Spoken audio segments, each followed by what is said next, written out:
Hi food lovers, welcome back to our channel versatile Chinnu కిచెన్లో. ఈరోజు మనం ఎంతో టేస్టీగా హెల్దీగా చికెన్ కర్రీని ప్రిపేర్ అయితే చేసేసుకుందామండి. కర్రీ నేమ్ కొత్తిమీర చికెన్ కర్రీ. చాలా బాగుంటుంది, టేస్టీగా ఉంటుంది. ఇంకెందుకు ఆలస్యం, ప్రాసెస్ని తొందరగా స్టార్ట్ అయితే చేసేద్దామండి. ఒక బౌల్ అయితే తీసుకొని ఆయిల్ 1 స్పూన్ వేసుకుంటున్నానండి. ఆయిల్ హీట్ ఎక్కాక 1 స్పూన్ ధనియాలు, ఒక 5 పచ్చిమిర్చి, ఒక 10 వెల్లుల్లి రెమ్మలు, మూడింటిని లో ఫ్లేమ్లో కలర్ చేంజ్ అయ్యేంత వరకు ఆయిల్లో ఫ్రై చేసుకుందాము. 5 మినిట్స్ వరకు ఫ్రై అయ్యాక ఒక కొంచెం స్పూన్తో పసుపుని యాడ్ చేసుకున్నాను. యాడ్ చేసుకున్నాక ఇంకా 1 మినిట్ వరకు ఫ్రై చేసి పెద్ద కప్పుతో 1 కప్పు కొత్తిమీర, 1/2 కప్పు పుదీనా వేసుకొని లైట్ గ్రీన్ కలర్ నుండి డార్క్ గ్రీన్ కలర్లోకి వచ్చేంత వరకు లో ఫ్లేమ్లో ఇంగ్రీడియంట్స్ని ఫ్రై చేసుకుందామండి. ఫ్రై అవ్వడానికి ఒక 5 to 7 మినిట్స్ అయితే పడుతుంది.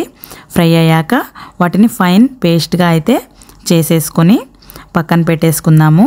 అదే బౌల్లో కొంచెం ఆయిల్ అయితే వేసుకొని హీట్ అయ్యాక 1/2 కప్పు జీడిపప్పు, 2 ఎండుమిర్చి, 2 కట్ చేసిన పచ్చిమిర్చిని వేసుకొని కలర్ చేంజ్ అయ్యేంత వరకు ఫ్రై చేసుకుందామండి. యాజ్ యూజువల్ లో ఫ్లేమ్లోనే ఫ్రై చేసుకోవాలి. తర్వాత చిన్న స్పూన్తో టర్మరిక్ పౌడర్ని యాడ్ చేసుకొని ఫ్రై చేసుకోవాలి. ఫ్రై అయ్యాక నీట్గా వాష్ చేసి పెట్టుకున్న 1/2 kg చికెన్ని ఆయిల్లోకి వేసుకుంటున్నాను. స్కిన్ బోన్లెస్ అయితే బాగుంటుందండి కర్రీలోకి. చికెన్ 5 మినిట్స్ ఫ్రై అయ్యాక 2 స్పూన్ల జింజర్ గార్లిక్ పేస్ట్ని వేసుకొని పచ్చి వాసన పోయే వరకు ఫ్రై చేసుకుందాము. ఒక 10 మినిట్స్ అయితే పడుతుంది. తర్వాత గ్రైండ్ చేసి పెట్టుకున్న పేస్ట్ని చికెన్లోకి యాడ్ చేసుకుందామండి. 2 మినిట్స్ పేస్ట్ చికెన్కి పట్టేంత వరకు కలుపుకుందామండి. 2 మినిట్స్ తర్వాత ఒక చిన్న గ్లాస్తో వాటర్ని యాడ్ చేసుకుంటున్నాను. తర్వాత 5 మినిట్స్ బాయిల్ అవ్వడానికి హై ఫ్లేమ్లో పెట్టేద్దామండి. 5 మినిట్స్ తర్వాత గరం మసాలా 1 స్పూన్ యాడ్ చేసుకుంటున్నాను. గరం మసాలా చికెన్లోకి బాగా కలిసిపోయేలా కలుపుకొని తర్వాత 1 స్పూన్ కొరియాండర్ పౌడర్ని కూడా యాడ్ చేసుకుంటున్నానండి. అది కూడా బాగా కలుపుకొని తర్వాత హై ఫ్లేమ్లోనే 2 మినిట్స్ పెట్టుకొని కొంచెం కొత్తిమీర యాడ్ చేసుకుంటున్నాను.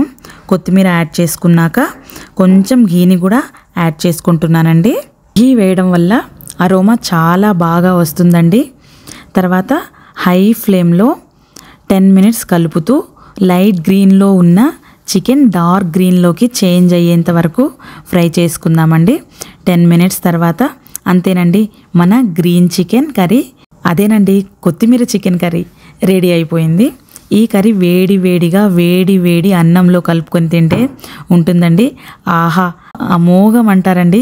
కొత్తిమీర ఫ్లేవర్ ఇష్టం లేని వాళ్ళు కూడా లొట్టలు వేసుకొని మరీ తినేస్తారు, అంత బాగుంటుంది. వీడియో నచ్చిందా? అయితే ఈరోజు మీకోసం ఒక చిన్న టిప్.